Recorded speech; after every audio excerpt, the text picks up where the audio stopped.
Thank you.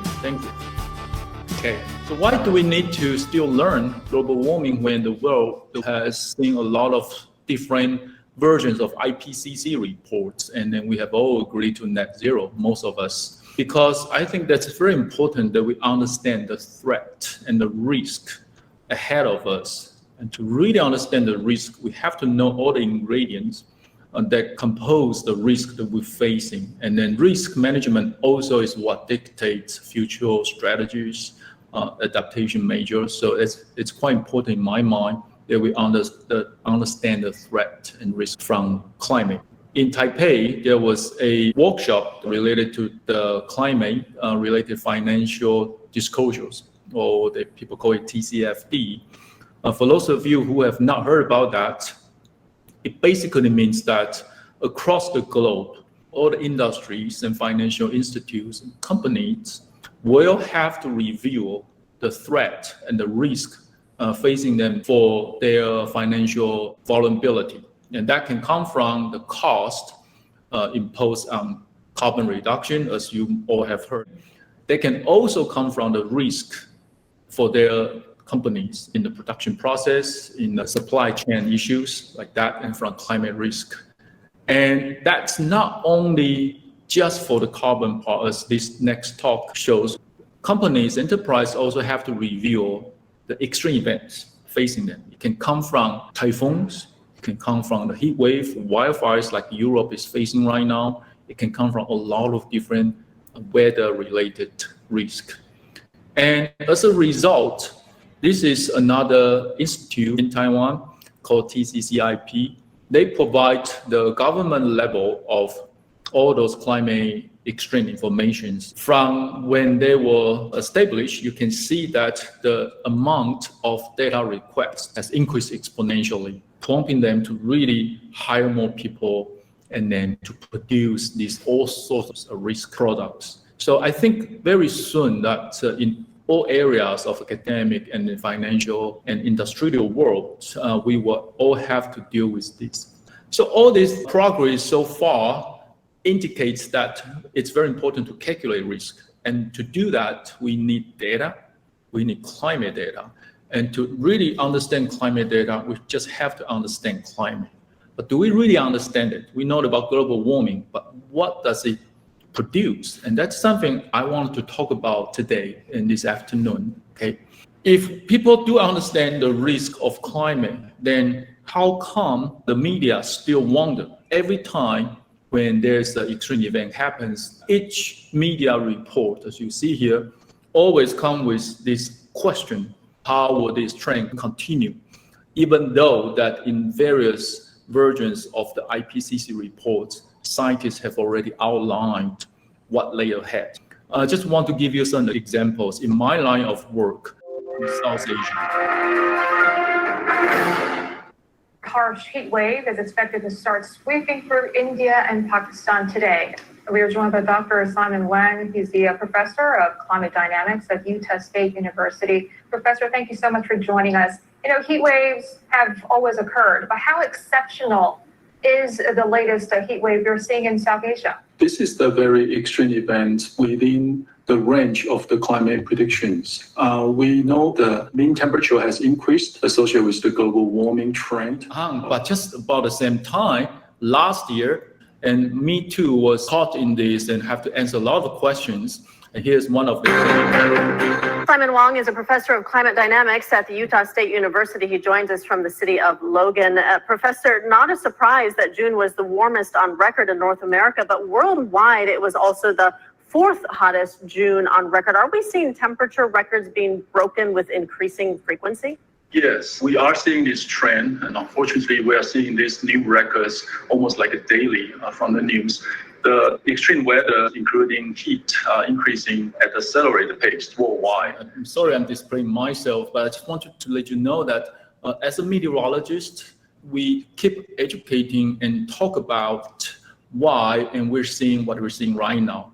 And this is the news that the United Kingdom is going through their hottest day of June ever.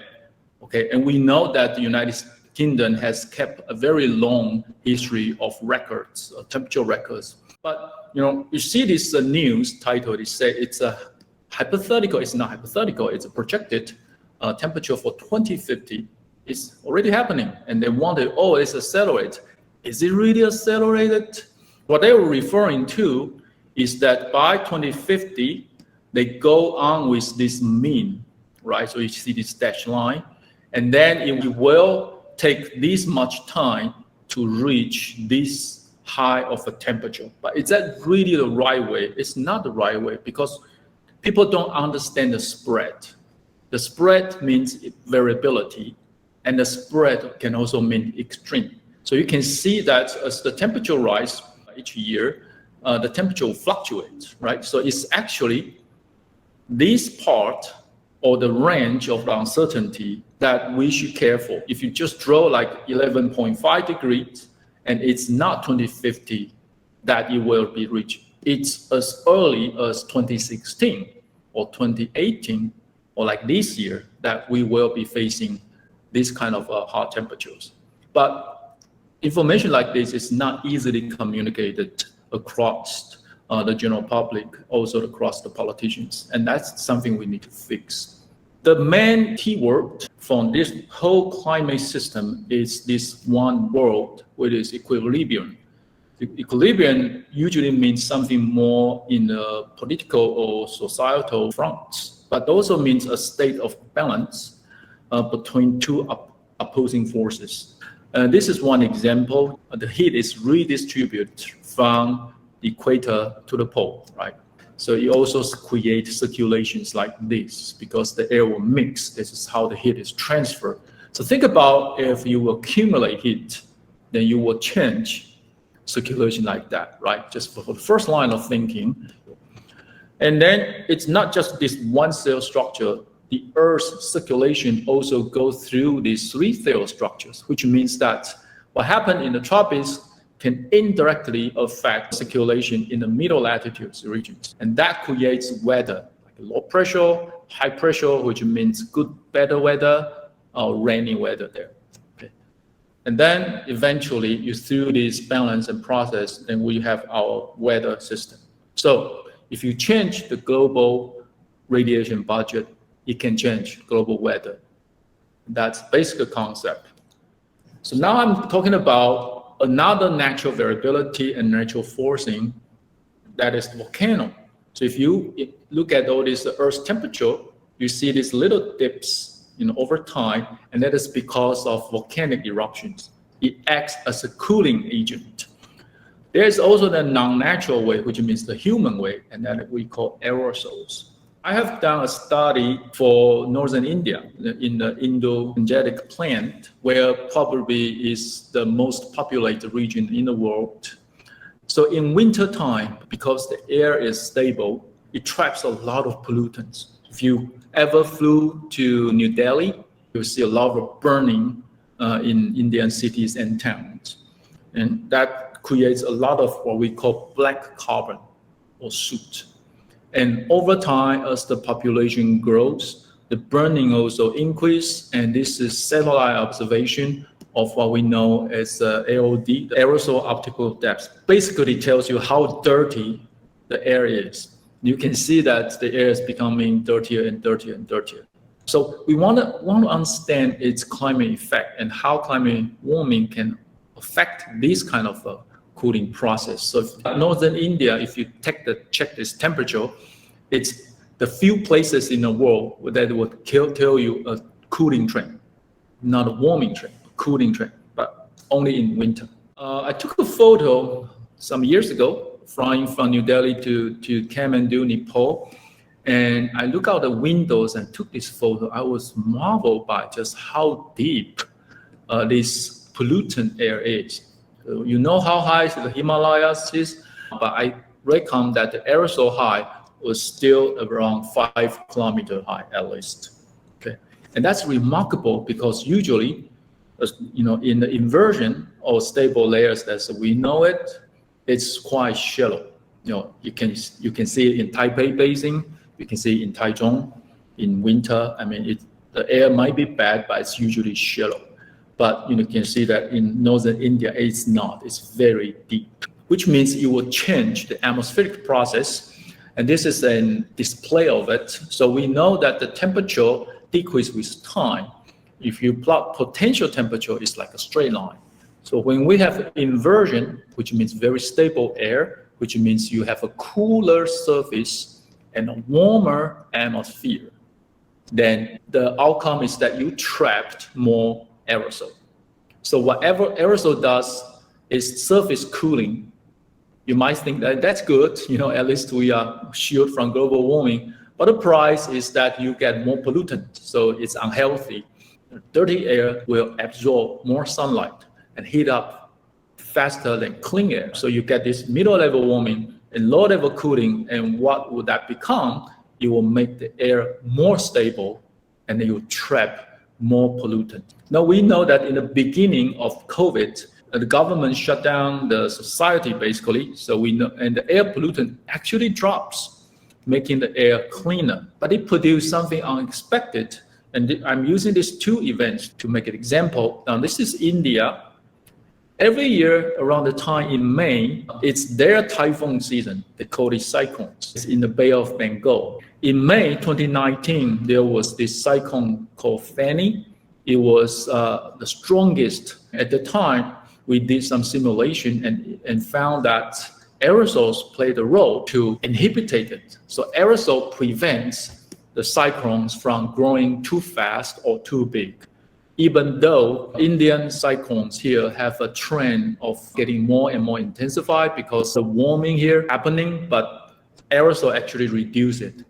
But then in May 2020, that's just a few months after COVID and the initial shock of COVID, when the air became cleaner, the people in northern India said they can actually see the Himalayas. And this cyclone called Cyclone Amphan broke the record of Fanny, became the strongest ever cyclones recorded. And why was that? In the past 30 years, there has been warming in Indian Ocean, and a warmer ocean fuels tropical cyclones and typhoons, and that's basic physics. But aerosol will trap it because of the cooling effect, and because aerosol will let the storms to rain a little bit too early, which will make them grow slower, so it prevents the cyclone from growing too big.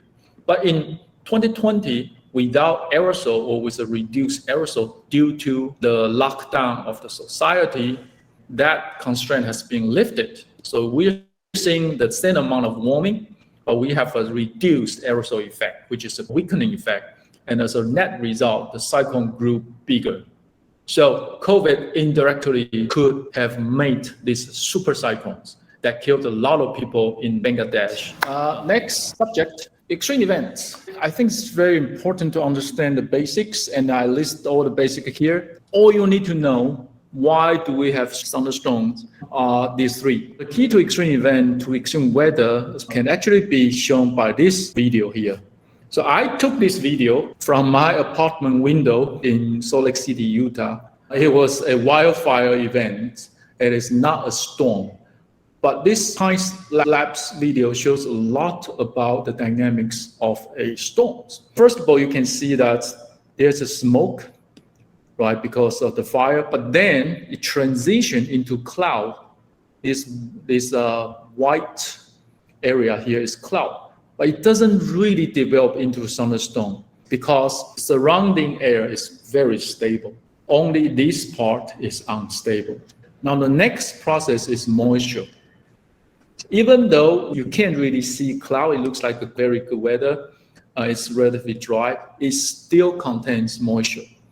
It's just we can't see it until it has condensed. So the only way to condense the moisture from the atmosphere is to change its pressure. You have to move it from higher pressure to lower pressure. One of the ways is to lift it up. So if you lift one part of air from here all the way to here, this will change the pressure, then the water vapor will condense. When they condense, it forms cloud. That's how you see it. Now, still the same photos, but now we can introduce lift. Lift is external force. The lift can be by winds going over the mountains, A lift can be two air mass pushing each other, causing what we know as a front. In this case, the lift is fire, and then it creates all this unstable air and also condensation process, forming a storm. So the three combined is how you can grow storms, and when you have storms, the wind changes with different shear, and you create rotations, and sometimes rotation will form a tornado. Well, in the next 10 minutes, I want to explain what we know, what we call as a compound extremes. And this is an example that I have done research for. It's about 2018 incidents that happened only 2 weeks apart. First, it's a killer flood, and then within 10 days, and was a heat wave. So in East Asia, we go through these cycles of weather patterns. Like starting from late May through June, we go through the Meiyu Fengmian. In Japan, they call it Bao. May not sound right, but it is similar things. To the southeast of it, to the south of it, there's a subtropical high. As we all know, it's why it is so hot here in Taiwan. It's because this high pressure engulf all of Taiwan. And that's our typical summer. Further south, we have this monsoon trough. It's basically rain bands, a lot of cloud bands, and the air moves like this. When the air moves this direction, we call it cyclonic. It tends to trap more moisture. It makes the air more unstable. It creates more clouds. So this subtropical high is sandwiched between the May front and also the monsoon trough. But then there's this South Asian monsoon supplying all this endless moisture towards this part here. So in 2018, what happened is that the jet stream became wavier. And then one of the trough coincide with here, right? So making the rainfall to enhance. What would typically a rainy season, about 2 weeks in Bowie front, because of this wave trend, this trough, it makes it stronger. And there was also a small typhoons coming toward that. So it's what we call compounding, many different things happening at the same time. After that, the whole system evolved. Japan, just like Taiwan, after the Meiyu season, we enter the typical summer weather, which is hot. Same for Japan. So after the Bao front moved further north, the high pressure will move in as well, while the southern part enhanced. But in 2018, there was unusually strong monsoon trough here, a lot of tropical cyclones. The stronger the trough is, the stronger the high pressure is, because equatorial air rise and then subtropical air sink, right? And that makes Japan to enter heat wave. And they also underwent this ridge pattern. It's very similar to what we're seeing in Europe. So after that, the whole system continued to evolve. We call it monsoon revival. But then there was a super typhoon, Jebi, that hit southern Japan, causing a lot more damage. So combined, under global warming, you can consider this pattern here that we are all used to. The southern trough will intensify, which will intensify the subtropical high as well. And then the wavy pattern, the jet stream actually will intensify. And I'm quoting the paper that I was co-author in, which can explain the dynamics, the mechanisms behind it. If you put Japan here, you can also put Taiwan, which I will explain, because the whole system, we call it the East Asian monsoon life cycle. But then in the future, it will change into something like this, right? The migration of it caused this different season, rainy season, May season, right? Summer, hot season, and then we will enter the typhoon season. The same for Japan. But if you amplify each one of them while they continue to evolve, then each process you will see an intensification of that. So in the May season, you get more rainfall, more chance for extreme rainfall. Then during the break phase or the summer season, it is higher chance now than before to have heat wave. There are some direct impact if you change the weather pattern. For example, if Taiwan has less typhoons, then we will have more drought. And with more drought, then we will have more heat wave. So this is the curve of Taipei's temperature over the past 70 years almost. This is from Taichung. And all you can see is that in the past, it fluctuates. But then what's consistent is in the latest 15 years that we have seen a continual and persistent increase of temperature. And that's alarming.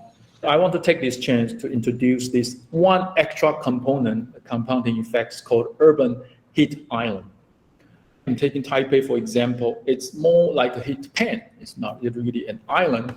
It's almost impossible to assess the situation now because to study urban heat island, you need to derive this heat intensity, which means that at the same altitude outside the urban area, then you have to find there's somewhere cooler and flat. Where if you look at the Taipei Basin or New Taipei, it's impossible to find such a place because of the urban sprawling. So that makes actual assessment actually quite difficult. So what happened in Taipei, even though it's hot today, it's not used to be like that because of this lengthy breeze. This is a weather phenomenon that it's a blessing to the Taipei Basin because it ventilizes the heat through this diurnal thunderstorm process. And it usually happens anywhere from 1 p.m. through maybe 5 p.m. and then you cool down. But historically, the precipitation associated with these storms has increased and the frequency has also increased.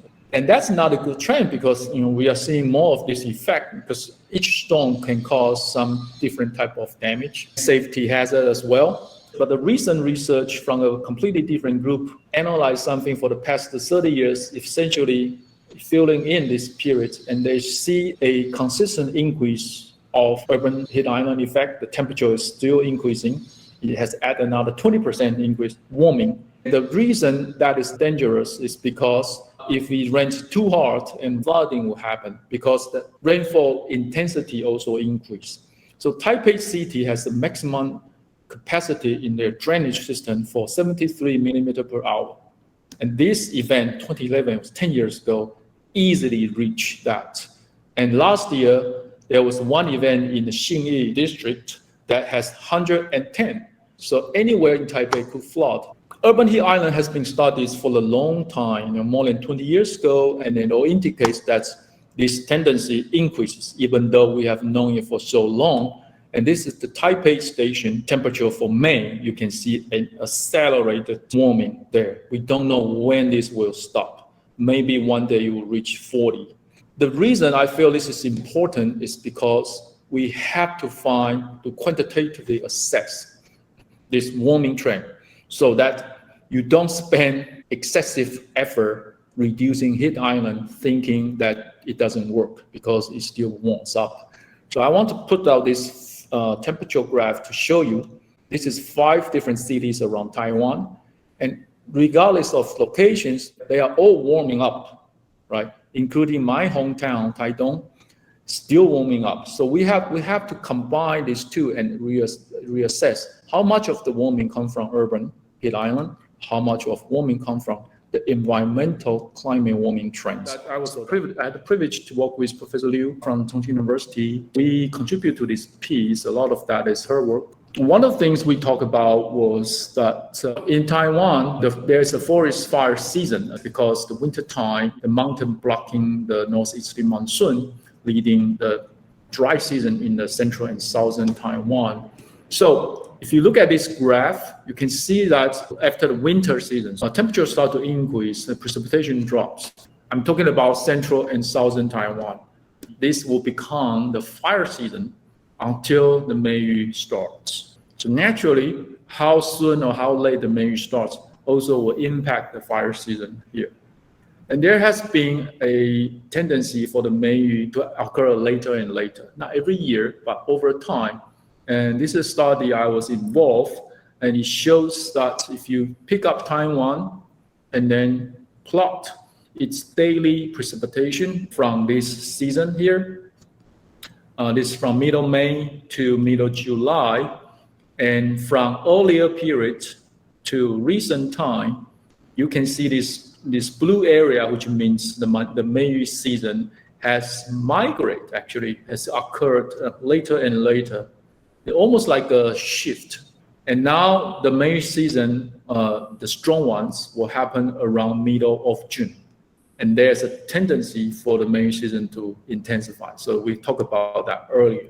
That's for weather, but in terms of the wildfire season, it means that the dry season, also the fire season, will all be delayed because the trees are more stressed during the end of the fire season. 1 week delay may cause a lot of impact in the forest season, and then it becomes hotter at the time, and so the fire danger will increase as well.